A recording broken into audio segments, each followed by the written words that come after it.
Silakan duduk. Shalom. Hari ini kita bahas tentang iblis. Apa saudara? Tentang Lucifer.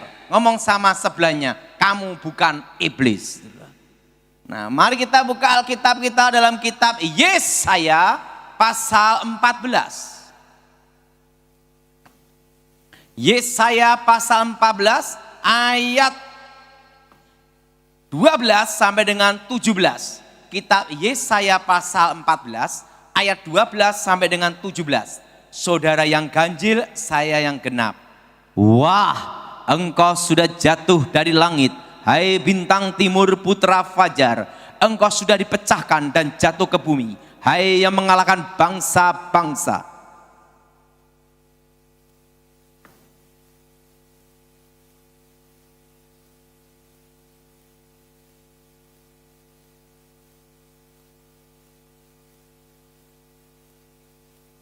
Aku hendak naik mengatasi ketinggian awan-awan, hendak menyamai yang maha tinggi.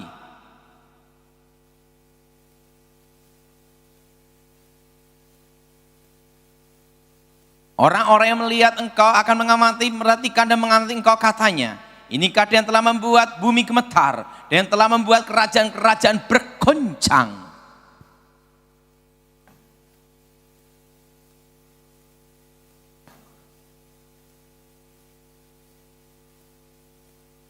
Saya mau tanya, siapa yang pernah membaca dalam Alkitab tertulis kata Lucifer? Angkat tangan. Yang belum pernah ada kata Lucifer di Alkitab terjemahan bahasa Indonesia, angkat tangan. Nah, yang bingung, angkat tangan. Ya. Kata Lucifer itu dalam bahasa Inggris Alkitab King James. Apa saudara? King apa dah? King James. Tertulis kata Lucifer. Dan dalam bahasa aslinya disebut hail, artinya pantulannya. Apa saudara? Artinya apa? Artinya apa? Pantulannya. Dan secara astronomi disebut namanya planet Venus. Bukannya saya berkata Lucifer ada di planet Venus, kurang kerjaan. Tapi untuk menggambarkan suatu bintang yang bercahaya melebihi bintang-bintang yang lain. Dan di dalam terjemahan bahasa Indonesia baru tertulis kata bintang timur putra fajar. Jelas saudara? Jelas? Jelas? Jadi kata Lucifer itu dalam versi King James. Terjemahan King James bahasa Inggris. Nah kebetulan saya bahasa Inggris tidak bisa, taunya hanya satu, I love you. Nah saudara, jadi kata Lucifer itu dalam terjemahan bahasa Inggris versi apa saudara? King James. Nah bintang timur putra fajar. Sebelum Allah menciptakan manusia, yang paling awal Tuhan menciptakan malaikat. Malaikat yang diciptakan Tuhan itu berlaksa-laksa, beribu-ribu laksa, berpuluh-puluh ribu laksa, berlaksa-laksa. Kalau mau tahu jumlahnya tanya Tuhan sendiri. Bayangin berlaksa, satu laksa itu 10.000. Berlaksa-laksa, beribu-ribu laksa, berpuluh-puluh ribu laksa, berlaksa-laksa. Itu bisa miliar sampai triliun. Nah saudara, di situ pula diciptakan malaikat yang terkuat. Yang pertama bernama Mikael. Siapa saudara? Panglima bala tentara Tuhan, jenderalnya Tuhan. Apa saudara? Apa saudara? Jenderalnya apa? Mikael. Kedua, diciptakan malaikat terkuat kedua yang bernama Gabriel. Siapa saudara? Penghulu para malaikat. Dan yang ketiga, diciptakan malaikat yang lebih hebat, lebih dahsyat, melebihi malaikat-malaikat yang lain. Malaikat ketiga diciptakan dengan pantulan Tuhan sendiri yang bernama Lucifer. Nah saudara, Lucifer ini adalah malaikat yang disayang Tuhan, membawai sepertiga malaikat. Berapa saudara? Dan Lucifer ini adalah pemimpin pujian, penyembahan kepada Allah. Dan Lucifer ini dekat dengan tahta Tuhan. Dan Lucifer ini tahu banyak rahasia tentang Tuhan. Karena Lucifer dekat dengan Tuhan. Kalau kita dekat dengan Tuhan, secara otomatis kita tahu kehendak dan rencana Tuhan. Betul? Karena tahu banyak rahasia tentang Tuhan, tahu tentang Tuhan, Lucifer ingin menjadi Tuhan. Perlu saudara tahu, seorang pencipta pasti tahu kelemahan ciptaannya. Seorang guru tidak akan memberikan muridnya 100%, maksimal 75%. Jaga-jaga, murid murtad sikat pakai ilmu pamungkas. Betul? Nah, Lucifer karena tahu banyak rahasia tentang Tuhan, Lucifer ingin menjadi Tuhan. Lucifer merencanakan, ini semua merencanakan, apa saudara? Apa saudara? Merencanakan dan punya keinginannya sendiri, melawan, memberontak kepada Allah. Dan ikut dalam pemberontakan Lucifer adalah sepertiga malaikat. Terjadilah pertempuran di surga. Sebelum di bumi main keroyokan, di surga sudah keroyokan. Jelas? Ingat, yang berpihak pada Tuhan 2/3. Yang melawan Tuhan berapa saudara? 1/3. Terjadilah pemberontakan di surga. Wah, terjadilah keroyok-keroyokan. Lucifer dikeroyok. Gabriel sama Mikael 2/3. Terjadilah pertempuran di surga. Tuhan Maha Kuasa. Lucifer kalah. Dibuang ke bumi. Jadilah iblis. Saudara, jadi yang disebut iblis, Satan, ular naga tua, rajanya para setan, itu satu oknum, yaitu Lucifer. Dan sepertiga malaikat yang jatuh ke dalam dosa, jadilah setan-setan. Jadi iblis sama setan sama atau beda? Beda. Iblis itu adalah rajanya para setan. Ngomong sebelahnya, dan kamu bukan setannya. Amin. Amin. Rajanya para setan. Dalam kehidupan ini, yang paling mengecewakan dan yang paling menyedihkan, kalau kita dikhianati orang yang paling kita cintai. Betul? Orang yang paling kita sayangi atau orang yang paling kita percaya. Siapa yang setuju angkat tangan? Yang angkat tangan ngalami. Demikian Tuhan. Tuhan sangat sedih dengan pemberontakan Lucifer. Tuhan sangat kecewa dengan pemberontakan Lucifer. Tapi Tuhan perlu teman untuk bicara, teman untuk ngobrol. Saudara, kita menikah, yang kita harapkan pasangan kita itu saling memahami, saling mengerti, dan bisa diajak bicara. Betul? Betul?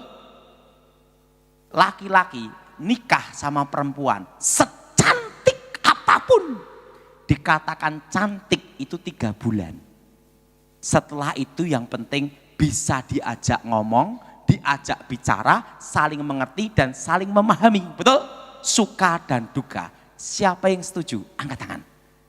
Nah, saudara, cantik cerewet, suaminya stroke. Betul? Betul? Betul? Orang nikah itu penting apa? Bisa diajak bicara dan mengerti. Saya bersyukur sama Tuhan, saya punya istri yang baik. Walaupun tidak bisa masak. Bayangin, saya itu dari menikah sampai sekarang kira-kira 15 tahun, kalau di rumah hanya makan telur. Tetapi istri saya bisa diajak bicara ngomong gitu. Nah dalam pernikahan tuh penting itu, betul? Bisa diajak ngomong, bisa bicara. Apalagi kalau sudah umur 60-70, jadi teman, betul? Betul? Betul? Nah saudara, Tuhan sangat kecewa, Tuhan sangat sedih dengan pemberontakan Lucifer. Tapi Tuhan perlu teman untuk bicara. Karena Lucifer diciptakan lebih mulia, melebihi malaikat-malaikat yang lain. Untuk menggantikan posisi Lucifer, harus diciptakan yang lebih mulia. Diciptakanlah manusia segambar, serupa dengan Tuhan. Ngomong sama sebelahnya, kamu bukan monyet. Ingat, segambar apa saudara? Serupa. Ingat, Lucifer sama manusia ada bedanya enggak? Beda. Lucifer di bawah satu tingkat manusia. Ingat saudara, beda. Lucifer di bawah apa? Satu tingkat. Kenapa di bawah satu tingkat? Ingat, Lucifer pantulannya. Ini apa? Segambar serupa. Beda, betul? Pantulan sama segambar serupa itu beda. Segambar serupa dengan Tuhan. Maka Alkitab berkata, nanti di surga malaikat-malaikat melayani orang-orang percaya. Betul? Karena apa? Itu segambar serupa. Ciptaan yang paling mulia. Adam dan Hawa. Dan Tuhan berfirman, beranak cuculah, kuasai bumi. Pada hari yang ke-6. Buah-buahan, masih biji-biji ini, boleh engkau makan, kecuali buah pengetahuan baik dan yang jahat. Nah, Lucifer marah. Seorang direktur dipecat, diganti direktur yang baru. Pasti jengkel, marah sama yang ganti. Betul? Betul? Yang ganti siapa? Manusia. Itulah disebut awal peperangan antara manusia dengan setan. Kenapa? Karena posisinya diganti. Makanya setan itu selalu goda manusia, tidak goda kebo. Ngomong sebelahnya, kamu bukan kebo. Jelas? Jelas? Ya, kan tidak ada setan goda kebo, tidak ada. Selalu goda karena apa? Karena posisinya diganti. Lucifer marah, dia pakai ular. Seorang penipu pasti lebih pandai satu tingkat dengan yang ditipu. Buktinya bisa ketipu, betul? Betul? Lucifer pakai ular. Kalau engkau makan buah itu, engkau jadi seperti Allah, tahu yang baik, tahu yang jahat. Hawa menemui Adam. Kalau engkau makan buah itu, kau tahu yang baik, tahu yang jahat. Adam dan Hawa jatuh ke dalam dosa. Dosa yang sama dengan cara berbeda. Ingin menjadi Allah. Yang jadi pertanyaan, kenapa manusia diampuni, setan tidak? Betul? Karena yang protes ini manusia. Tuhan kan adil. Karena waktu saya seminar yang tanya manusia. Tuhan itu kan adil. Kenapa manusia diampuni, setan tidak? Betul? Untuk percaya Yesus, setan juga percaya. Menyembah Yesus, setan juga menyembah. Tapi setan tidak diampuni.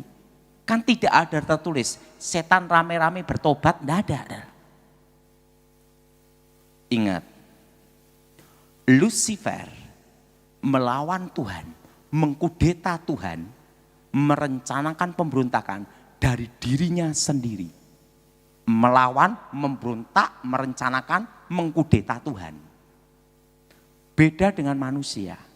Manusia tidak merencanakan pemberontakan. tidak ada keinginan melawan Tuhan.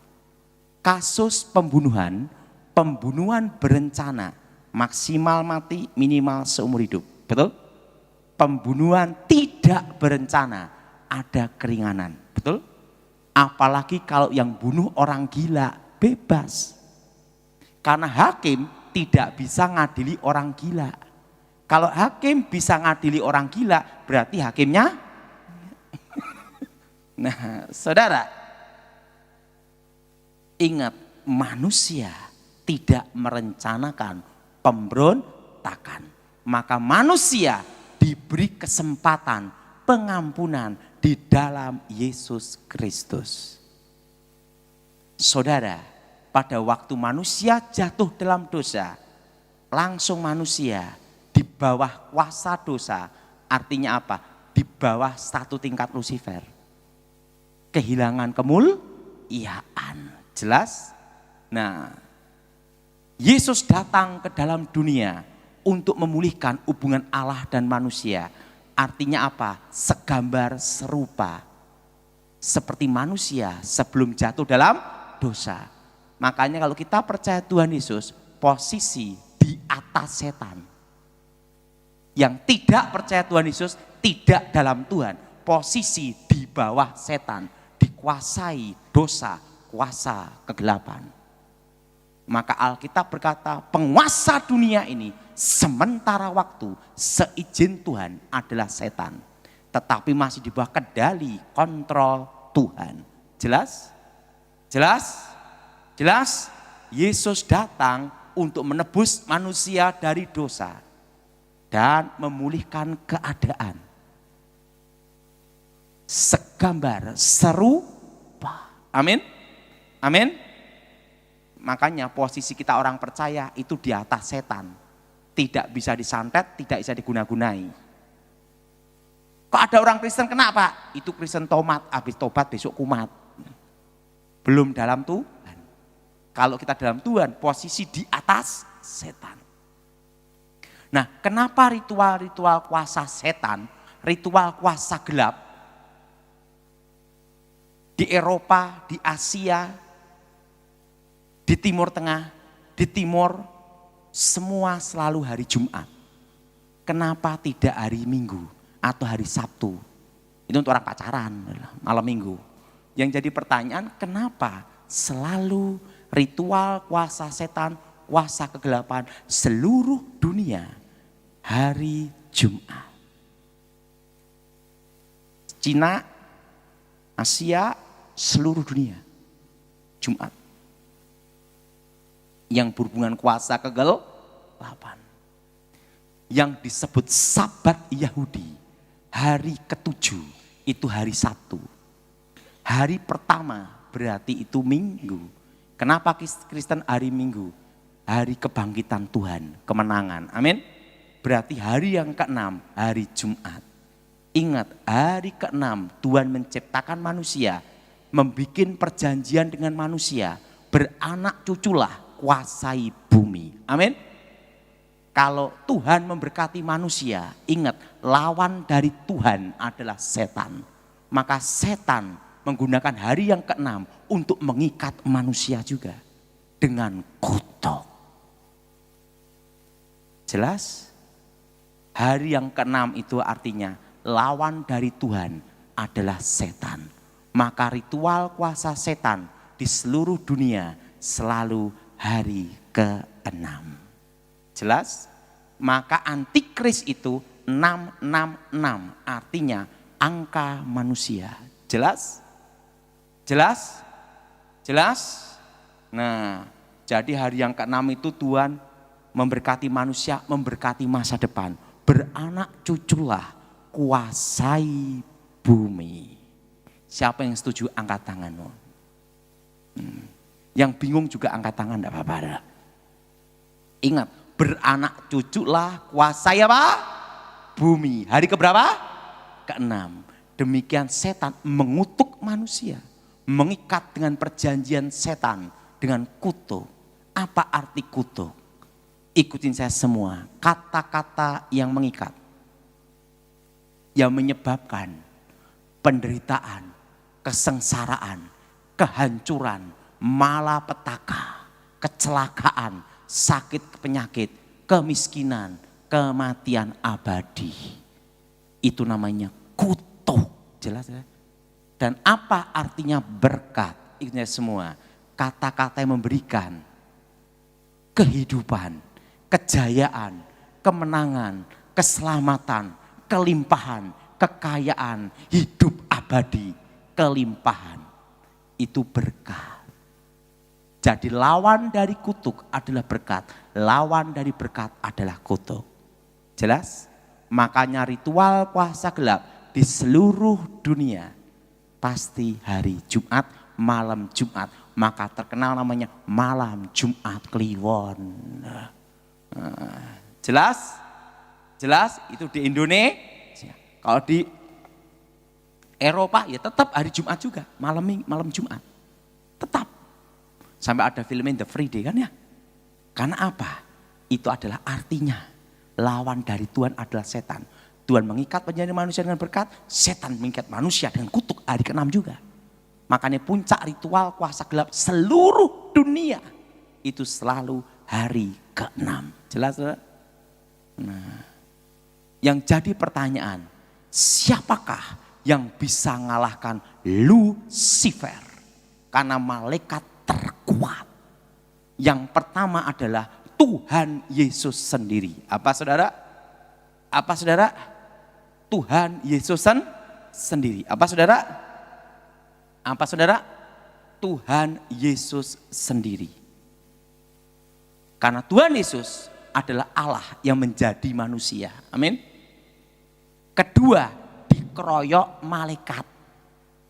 Untuk mengalahkan Lucifer, malaikat harus mengkeroyok. Ingat di kitab Daniel. Daniel berdoa minta kepada Allah. Tuhan mengutus Gabriel. Di tengah jalan disabotase Lucifer. Gabriel kewalahan menghadapi Lucifer.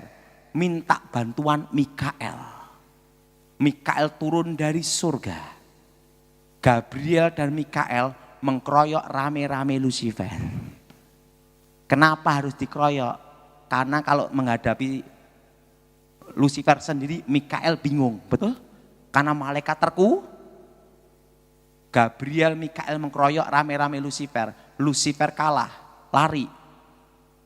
Mikael kembali ke surga, Gabriel menemui Daniel, wahyu akhir zaman. Jelas?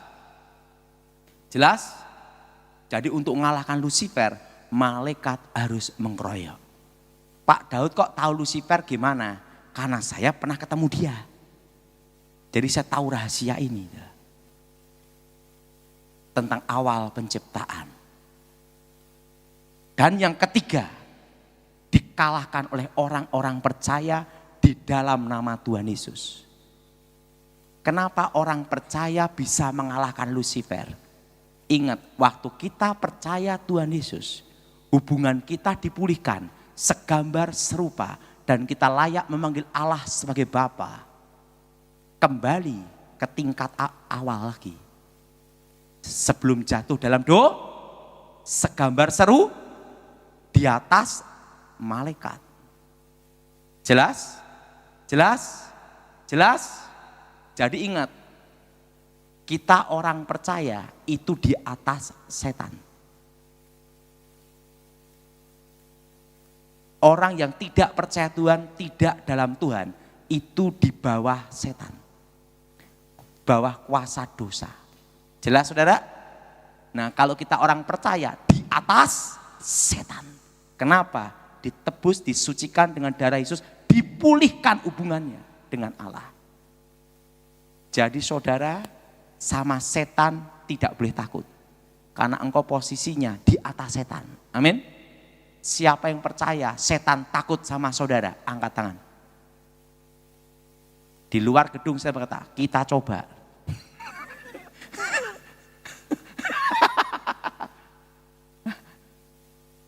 Kota lihat aja takut, gimana ngadapi Lucifer. Harus berani. Roh yang ada dalam diri kita lebih. Jadi ingat, waktu kita ditebus, disucikan dengan darah Yesus, itu kembali ke awal lagi. Awal pemulihan.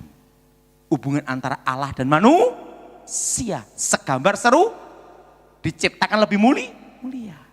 Maka Alkitab berkata apa? Waktu kita bertobat adalah ciptaan baru. Jelas? Jelas? Jelas? Nah, jadi kita orang percaya bisa mengalahkan Lucifer. Yang jadi pertanyaan, kenapa perlu diciptakan langit yang baru dan bumi yang baru? Apa Tuhan kurang kerjaan? Kan gitu. Ikutin saya semua. Langit yang sekarang ini akan lenyap. Bumi yang sekarang ini akan lenyap. Seperti gulungan kitab. Dan Tuhan akan ciptakan langit yang baru dan bumi yang baru. Yerusalem baru. Kenapa perlu ada penciptaan lagi? Betul? Ikutin saya semua. Karena langit yang sekarang ini ada dosa. Dosa apa? Pemberontakan Lucifer. Jelas? Ikut saya semua. Bumi yang sekarang ini ada dosa. Dosa apa? Pemberontakan manusia. Ingin menjadi Allah. Maka perlu penciptaan lagi. Karena Tuhan itu kudus, tanpa noda, tanpa celah, tanpa maka perlu diciptakan langit yang baru, bumi yang baru, Yerusalem baru. Jadi saudara sekarang mengerti kenapa ritual kuasa gelap seluruh dunia hari Jumat. Jelas? Lawan dari Tuhan adalah setan. Jelas saudara? Jelas? Namanya kutuk masa depan yang dibuat setan. Saudara, nah banyak sekali kasus kerasukan itu ngakunya Lucifer. Padahal bukan Lucifer. Nah kalau Lucifer itu cirinya gimana? Nah ini cirinya. Sebelum saya bertobat, saya diajar sama kakek nenek saya. Kakek saya itu tokoh aliran putih namanya Sapu Angin. Terkenal dengan ilmu saipi angin pindah tempat. Dan terkenal dengan ilmu kebal, aji lembus kilan, tembak dor sejengkal. Dan terkenal dengan ilmu panglimunan, ting menghilang. Kakek saya itu ilmu putih, nenek saya ilmu hitam. Lahirlah saya abu-abu. Nah nenek saya terkenal dengan ilmu santetnya, setan kober, kobaran api setan. Pembunuh tercepat, pembunuh tercepat, pembunuh senyap, silent killer. Dan dia kalau membunuh orang, jantung berhenti, 5 menit pasti berhenti. Siapapun orangnya. Nah, saya belajar dari mereka sejak usia 9 tahun. Dan semua ilmu yang saya pelajari, itu dari mereka. Dan, tapi kalahnya sama pendeta gemuk, haleluya, Gilbert Lumaindong. Saya bertobat sama Gilbert dan saya ikut Pak Gilbert pelayanan belum lama. Saya ikut Pak Gilbert itu sudah baru 25 tahun. Berapa tahun saudara? 5 tahun. Waktu saya menguasai ilmu kakek nenek saya dan nenek saya. Kakek nenek saya berkata, kamu harus menguasai ilmu terakhir. Gabungan ilmu hitam, ilmu putih. Kamu harus ketemu seorang guru lagi. Pangeran, kanjeng pangeran. Untuk mengajarkan kamu ilmu pamengkang jagat, membelah dunia. Saya bingung, guru saya lebih hebat, kok ada yang lebih hebat, betul? Dan nyari gurunya satunya di mana kan gitu. Kamu enggak usah bingung cara cari gurunya. Ada cara untuk mengundangnya. Oh, langsung guru saya Kamu siapkan jiwa kamu, mental kamu dulu. Dan siapkan tubuh kamu, kekuatan fisik kamu dulu. Harus melebihi kekuatan manusia. Kalau tidak, kamu bisa gila atau mati untuk ketemu dia. Untuk menguasai ilmu terakhir. Dan waktu akan berhenti. Langsung dia baca mantra. Tenaga dalam kakek saya dimasukkan ke saya dulu.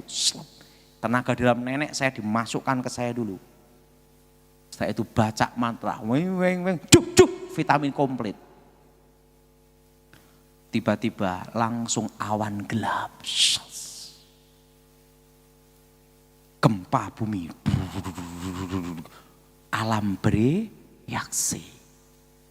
Angin ribut. Petir. Muncul satu sosok. Tingginya 3 meter. Baru saya tahu pangeran kegelapan. Wajahnya tampan melebihi Elvis Presley. Kalau sama bapak lebih ganteng bapak untuk menghibur.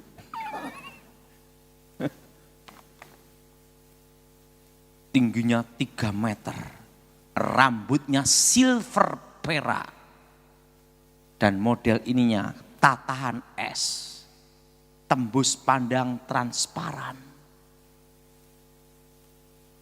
Dan matanya seperti cahaya intan berlian. Dan bumi berputar di dalam matanya. Maka disebut penguasa dunia. Bajunya berkilauan seperti perak. Ada ikat pinggangnya juga gini. Dan sepatunya tidak bisa saya lupa seumur hidup saya. Bukan pakai dari kulit sapi, beda. Modelnya kasut seperti ini. Seret, seret, seret, seret, seret gini. Terbuat dari emas murni. Hermes kalah.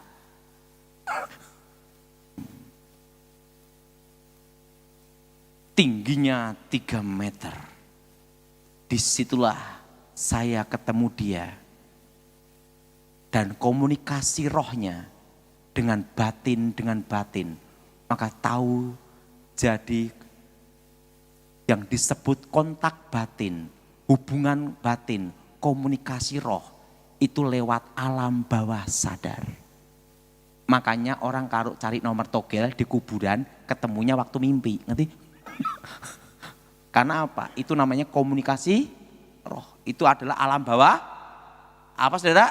Alam bawah apa? Disitulah terjadilah komunikasi. Disitulah dari otak alam bawah sadar saya. Pertama 3 hari, dilanjutkan 4 hari, jadi 7 hari, 7 malam. Untuk transfer pengetahuan. Makanya waktu saya ketemu dia, pengetahuan rahasia kegelapan ada di sini. Nah, disitulah saya ketemu. Baru saya sadar. Setelah saya bertobat, itulah Lucifer. Dia berkenal apa? Pangeran kegelapan. Nah, makanya saudara, setelah saya bertobat, kalah sama Gilbert, gila 1 tahun. Saya tahu itu ada rencana Tuhan juga. Supaya memori saya tentang rahasia kegelapan itu terhapus. Saya hanya ingat 5% aja. Dan yang saya ingat 5% ini, yang saya khotbahkan hari ini. Rahasia kegelapan. Jelas saudara? Awal penciptaan. Dan awal peperangan antara manusia dengan setan. Nah, jadi kalau Lucifer datang, pasti alam itu bereaksi. Dan disitulah saya tahu rahasia hari ke-6. Kenapa ritual-ritual kuasa gelap seluruh dunia. Timur Tengah, Asia, Eropa, benua apapun, pasti hari ke-6. Jelas? Artinya lawan dari Tuhan adalah setan. Dan kita orang percaya diberi kuasa mengalahkan setan. Ngomong sama sebelahnya, dan kamu tidak boleh jadi setan itu.